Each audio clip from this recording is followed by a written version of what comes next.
Bonjour à tous, c'est Timmy en Tchéquie. Aujourd'hui, on va parler de quelque chose, c'est quand votre expatriation peut virer carrément au cauchemar du jour au lendemain. Donc, quand vous êtes dans votre pays d'origine, souvent près de votre famille, etc., si vous arrive quelque chose, un problème de voiture ou autre chose, ça va parce que vous avez des gens à contacter, vous connaissez du monde, etc., qui peuvent vous aider. Mais quand vous partez à l'étranger, et que quand vous arrivez au début et que vous ne connaissez rien, ni la langue, vous connaissez personne sur place, etc., ça peut très vite tourner tout simplement au cauchemar. Combien de fois au début je me suis imaginé en voiture, imagine si là actuellement j'ai un accident de voiture, comment je fais? C'est quand même très très compliqué de trouver une solution assez rapidement. Donc bien évidemment, faut pas toujours penser à ça parce que sinon ça, vous faites plus rien, quoi. Vous voyagez plus, etc. Mais faut quand même faire attention si il vous arrive quelque chose, c'est bon déjà je vous le souhaite pas, mais au début quand vous avez essayé d'avoir des contacts sur place, moi par exemple en début de semaine il m'est arrivé un problème avec ma voiture, heureusement que je connaissais des personnes qui m'ont aidé, parce que sinon je ne sais pas comment en fait j'aurais fait.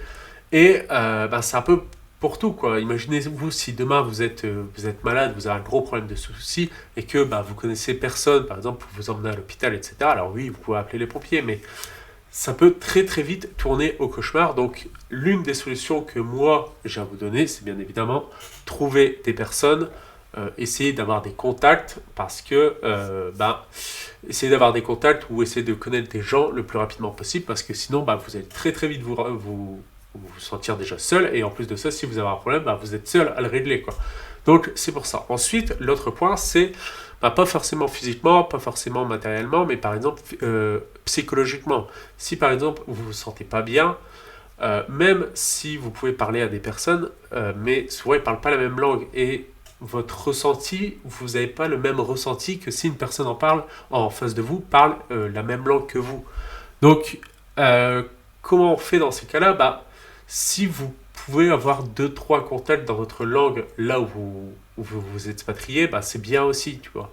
Vous voyez, parce que au moins vous pouvez discuter dans votre langue, etc., d'avoir des personnes un peu plus intimes qui pourront au moins vous répondre, au moins vous parler un petit peu, etc. Alors bien évidemment, vous pouvez appeler votre famille, etc.